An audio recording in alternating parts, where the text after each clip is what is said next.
오늘 우리에게 주신 하나님의 말씀은 예레미야 42장 1절에서 6절입니다.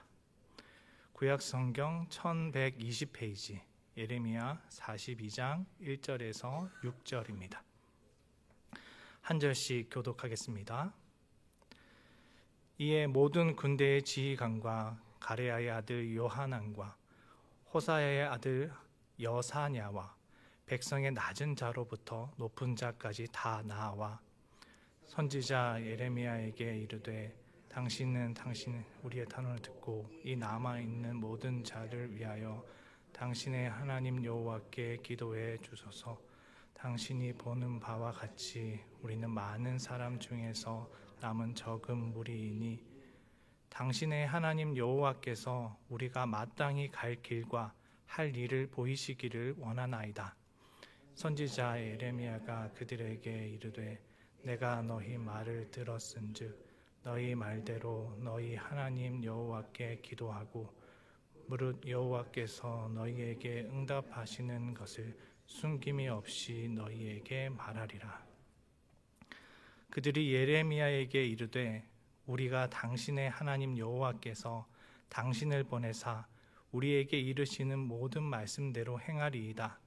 여호와께서는 우리 가운데에 진실하고 성실한 증인이 되시옵소서. 우리가 당신을 우리 하나님 여호와께 보냄은 그의 목소리가 우리에게 좋든지 좋지 않든지를 막론하고 순종하려 함이라.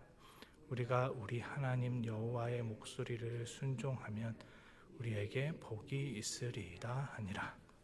아멘.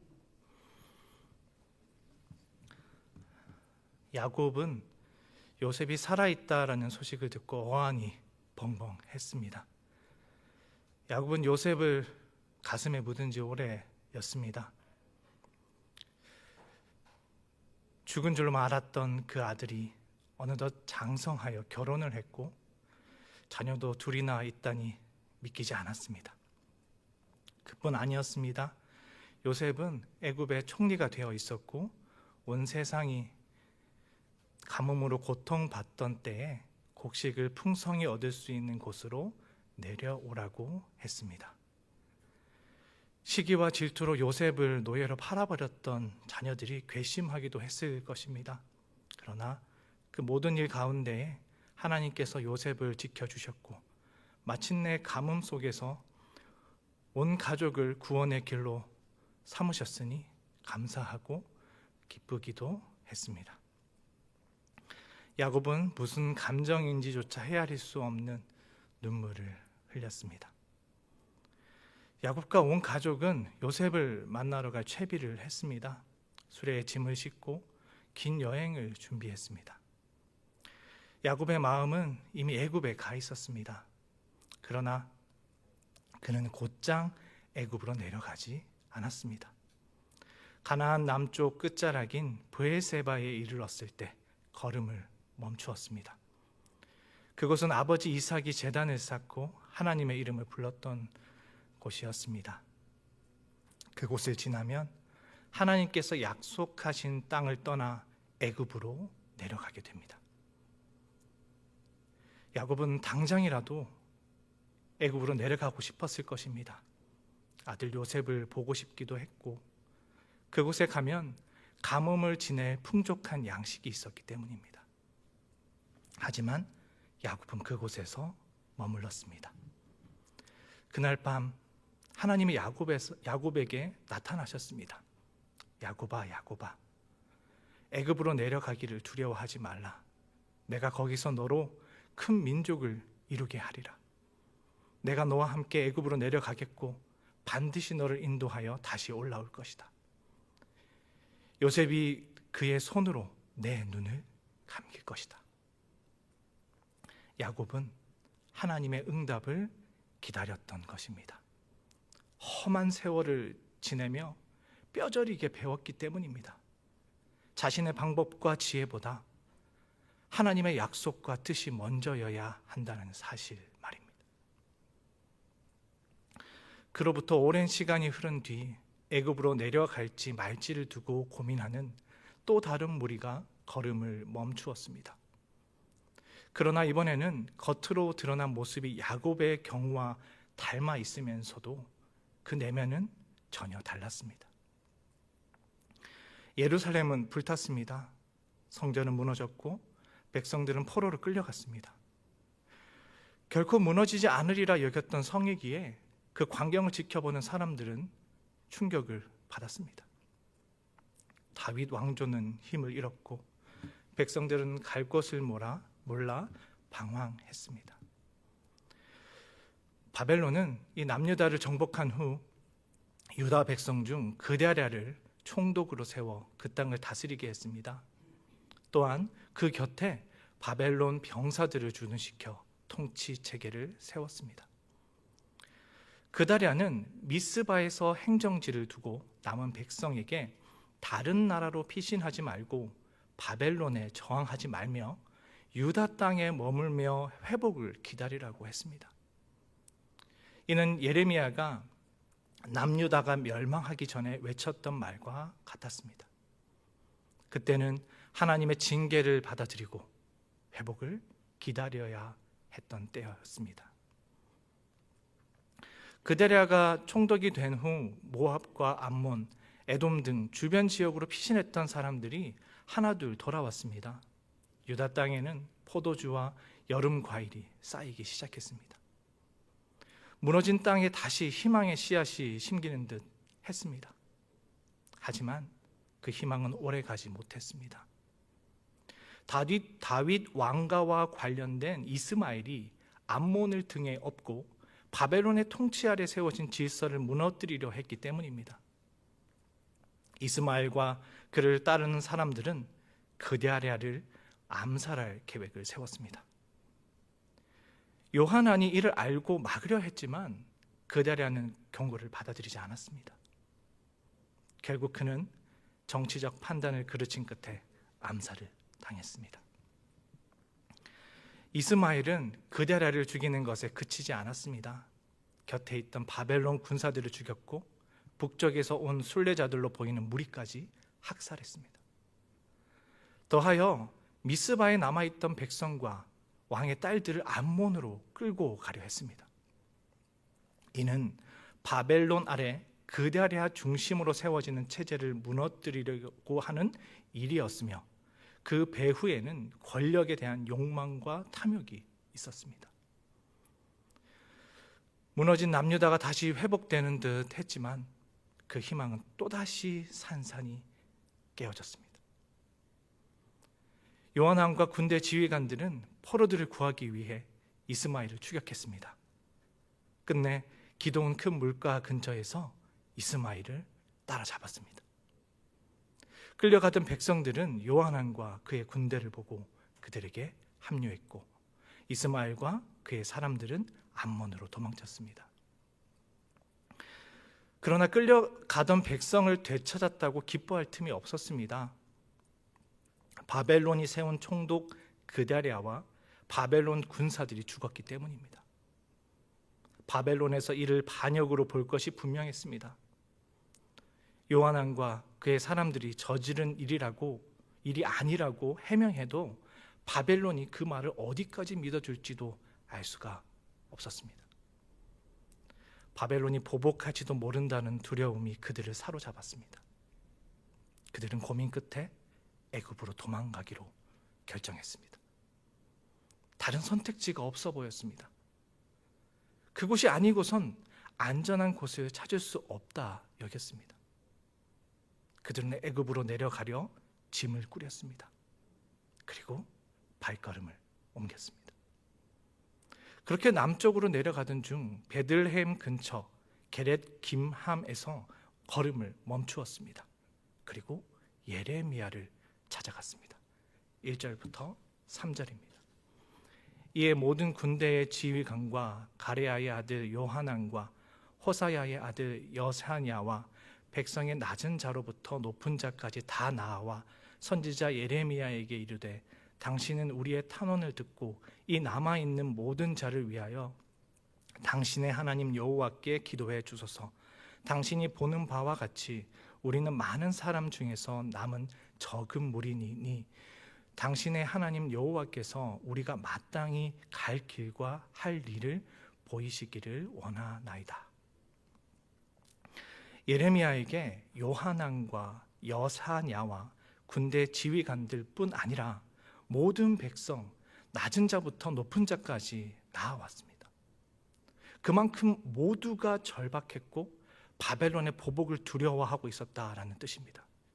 그들은 한 마음으로 예레미야를 찾아가 바벨론의 보복을 피해 애굽으로 가야 할지 아니면 유다 땅에 머물러야 할지를 물었습니다. 자신의 간청을 듣고 하나님께 기도해 달라고 부탁했습니다. 그들은 자신들을 남은 적은 무리라고 불렀습니다. 예전에는 수가 많았습니다. 왕이 있었고 성이 있었으며 성전도 있었습니다. 그러나 이제는 소수만 남았습니다. 이 표현은 그들의 비참한 처지를 보여줍니다. 예레미야에게 자신들의 참담한 형편을 직접 보아달라는 말이기도 합니다. 그들은 연약함과 무력함 속에서 자신의 힘으로는 아무것도 할 수 없음을 인정하며 하나님께 나아왔습니다. 그들은 자신이 마땅히 가야 할 길과 해야 할 일을 보여달라고 요청했습니다. 하나님께 어디로 가야 할지, 무엇을 해야 할지를 묻는 것은 바른 기도의 자세입니다. 성도의 삶에는 끊임없이 문제가 찾아옵니다. 자녀의 문제일 수도 있고, 직장을 선택하는 문제일 수도 있고, 관계 갈등일 수도 있습니다. 그때 우리는 하나님의 뜻을 물어야 합니다. 예수님께서도 겟세마네에서 마지막에 이렇게 기도하셨습니다. 그러나 나의 원대로 마시옵고 아버지의 원대로 하옵소서. 여기서 한 가지 질문이 생깁니다. 요하난과 백성들은 정말 하나님의 뜻을 듣기 위해 예레미야를 찾아온 것이냐라는 겁니다. 그들은 이미 애굽으로 내려가는 길에 있었습니다. 짐을 모두 꾸리고 온갖 채비를 마친 뒤에야 베들레헴 근처 게렉김함까지 왔고, 그리고 예레미야에게 찾아갔습니다. 야곱처럼 하나님의 응답을 기다리기 위해서 멈춘 것이었다면 좋았을 것입니다. 그러나 어쩌면 그들이 원한 것은 예레미야에게서 애굽으로 가도 좋다라는 말을 듣는 것이었는지도 모르겠습니다. 자신들이 이미 정해놓은 길이 옳다라는 확신을 얻고 싶었던 것인지도 모릅니다. 4절입니다. 선지자 예레미야가 그들에게 이르되 내가 너희 말을 들었은즉 너희 말대로 너희 하나님 여호와께 기도하고 무릇 여호와께서 너희에게 응답하시는 것을 숨김이 없이 너희에게 말하리라. 예레미야는 요하난과 백성들의 요청대로 하나님께 기도하겠다고 했습니다. 하나님께서 그들에게 말씀하시는 모든 것을 숨김없이 전달하겠다고 했습니다. 거짓 선지자는 청중이 듣기 좋은 말을 전했습니다. 하나님의 말씀을 왜곡하면서도 그것이 하나님의 뜻인 것처럼 속였습니다. 그 말에 현혹되었던 사람들은 바벨론의 공격이 다가오는 가운데서도 평화를 외쳤고 근거 없는 승리를 기대했습니다. 그러나 예레미야는 달랐습니다. 그는 한 번도 하나님의 말씀을 감추거나 왜곡한 적이 없었습니다. 그가 전한 말은 백성들이 반기지 않은 내용이었을지언정 언제나 분명했습니다.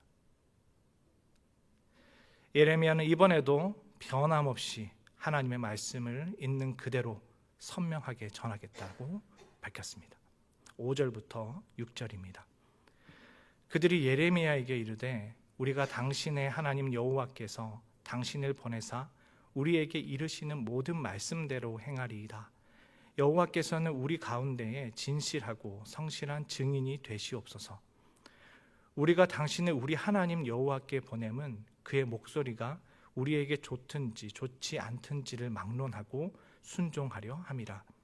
우리가 우리 하나님 여호와의 목소리를 순종하면 우리에게 복이 있으리이다 하니라. 요한왕과 지휘자들 그리고 백성들은 예레미야에게 대답했습니다. 우리가 당신을 하나님께 보내오니 당신의 받은 말씀을 모두 행하겠습니다. 무엇을 명령하여도 따르겠다라는 말이었습니다. 그들은 심지어 하나님 앞에 맹세까지 했습니다. 하나님께서 우리 가운데 진실하고 성실한 증인이 되어 주시시오. 그들은 하나님께서 예레미야를 통해 들려주시는 말씀이 좋든지 좋지 않든지 순종하겠다고 했습니다. 자신들이 듣기에는 즐겁고 유익한 말씀이든지 어렵고 불리하게 느껴지는 말씀이든 따르겠다라는 뜻이었습니다. 기대와 다르고 고통스럽게 들리더라도 순종하겠다는 결단이었습니다. 참된 순종은 자신이 보기에 좋은 말씀만 받아들이는 것이 아닙니다. 하나님의 말씀이 자신의 생각과 판단과 충돌할 때에도 그분의 신뢰하며 따르는 것입니다. 그들은 하나님께 순종하는 것이 복된 길이라는 것을 알고 있었습니다. 우리 하나님 여호와의 목소리에 순종하면 우리에게 복이 있으리이다. 우리 역시 주님의 길을 언제나 최선임을 믿어야 합니다. 내가 생각하는 길이 하나님의 길보다 낫다고 여기는 것은 교만입니다. 여기까지만 놓고 보면 참으로 아름다운 장면입니다. 자신들의 연약함을 인정하는 겸손, 하나님의 뜻을 구하는 간절함, 그리고 그 뜻을 듣기 좋든 좋지 않든 따르겠다라는 결단이 담겨 있습니다. 신앙의 모범으로 삼아도 좋을 만큼 성숙해 보이는 모습입니다. 이보다 더 진실한 기도가 있을까 싶을 정도입니다. 그런데 본문을 조금만 뒤로 넘겨보면 전혀 다른 모습이 나타납니다. 열흘 뒤 하나님의 말씀이 예레미야에게 임했습니다. 내용은 분명했습니다. 애굽으로 내려가지 말고 유다 땅에 머물라는 것이었습니다. 그곳에 머물면 하나님께서 그들을 세우고 지켜주실 것이지만 애굽으로 내려가면 그토록 두려워하던 칼과 기근이 바로 그곳까지 따라갈 것이라고 경고하셨습니다. 그러자 백성들의 태도가 완전히 달라졌습니다. 예레미야 43장에는 그들은 이렇게 말합니다. 당신이 거짓말을 하는도다. 우리 하나님 여호와께서 당신을 보내어 너희는 애굽에 살러 가지 말라고 말하게 하지 아니하셨느니라. 하나님의 말씀이 달라진 것이 아닙니다. 달라진 것은 그 말씀이 자신들이 바라던 방향과 어긋났다라는 것뿐이었습니다. 그들에게 좋아 보이는 길은 애굽으로 가는 것이었습니다. 그곳을 내려가면 바벨론의 보복을 피할 수 있을 것처럼 보였기 때문입니다.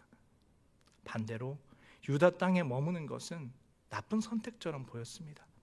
바벨론의 보복을 그대로 감수해야 할 것 같아 보였기 때문입니다.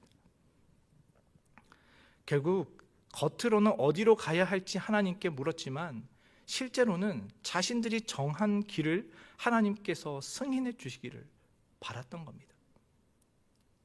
하나님, 우리가 애굽으로 내려가려 합니다. 이것이 옳다고 말씀해 주십시오. 그들은 순종할 말씀을 기다린 것이 아니라 자신이 선택한 길에 하나님의 허락이 더해지기를 원했습니다. 그들은 하나님의 전신갑주를 입고 혈과 육에 속한 것이 아닌 영적인 선한 싸움을 싸워가기를 결단해야 했습니다.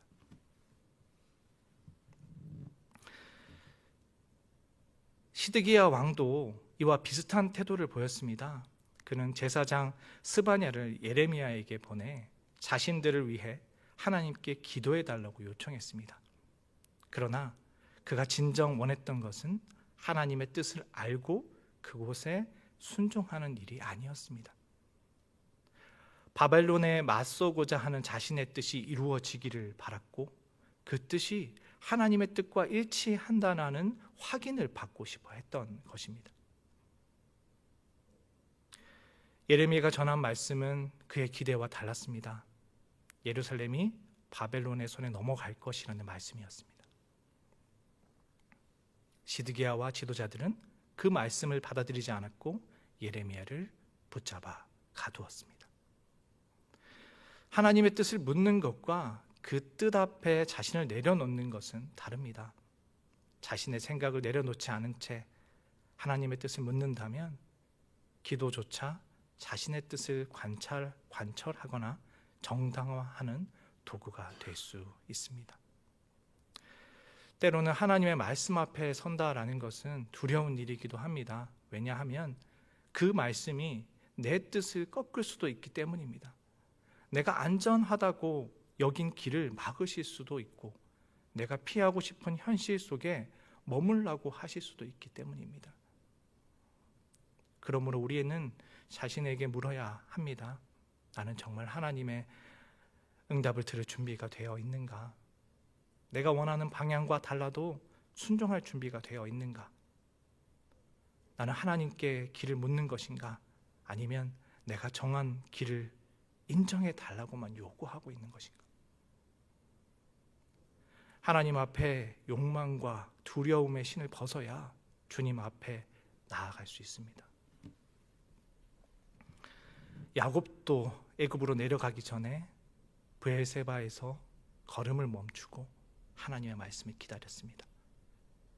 겉으로 보면 요하난과 백성들의 모습도 그와 비슷하지만 달랐습니다.